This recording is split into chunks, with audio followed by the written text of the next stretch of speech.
आजचा विषय आहे मित्रांनो, लहानपण लय भारी. लहानपण देगा देवा मुंगी साखरे चारवा, ही तुकाराम महाराजाची ओळ प्रत्येक माणसाच्या मनाच्या कोपऱ्यामध्ये कुठेतरी दडलेली आहे मित्रांनो. लहानपण म्हणजे सुखाचा काळ असतो, जिथे ना उद्याची काळजी असते ना कालचं दुःख. पण जसं वय वाढत जातं तसं खांद्यावर जबाबदारीची ओझं येतात मित्रांनो. मग खऱ्या अर्थाने जाणीव होती की लहानपणी माणूस खरंच राजा असतो.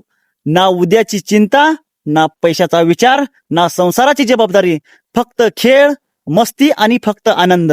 शाळेची घंटा, मित्रासोबतची धमाल, पावसात भिजणे, चिखलात खेळणे, आईच्या हातचे गरम गरम जेवण खाणे आणि बाबाच्या खांद्यावर बसून अख्खं जग पाहणे. हेच खरं आयुष्य असतं. आई वडिलांच्या छायेत घालवलेले ते दिवस खरं सोन्याचे होते. आपण लहान असताना आपले आई वडील रात्रंदिवस घाम गाळून आपल्या गरजा पूर्ण करत असतात. स्वतः इच्छा मारून ते आपल्याला सुखात ठेवतात. म्हणूनच म्हणतात ना, बाप कमवतो आणि लेक उडवतो, किंवा आई वडिलांच्या जीवावरचा नारायण, असं त्यावेळेस आपल्याला म्हणलं जायचं. आपल्याला हवं ते खेळणं, हवे ते कपडे मिळवण्यासाठी आपल्याला कधीच विचार करावा लागत नाही.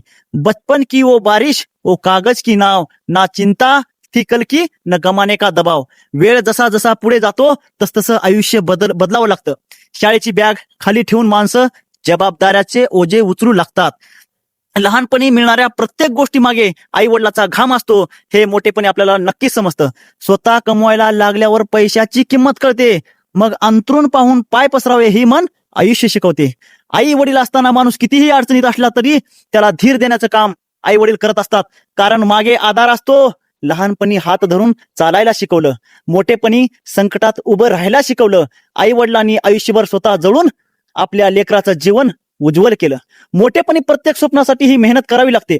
जीवनात कधी पैसा कमी पडतो, कधी वेळ कमी पडते, तर कधी माणसं बदलतात.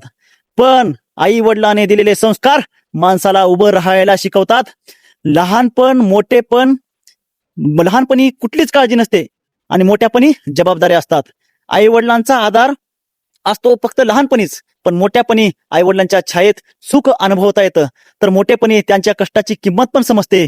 शेवटी मी एवढंच सांगेन, लहानपणची ती निरागस दुनिया आजही मनाला हळव करते. मोठेपणाच्या गर्दीत माणूस पुन्हा बालपण शोधत फिरते. स्वतः आधार बनावं लागतं. खेळ आणि आनंद असतो आणि संघर्ष आणि मेहनत असते. इच्छा लगेच पूर्ण होतात.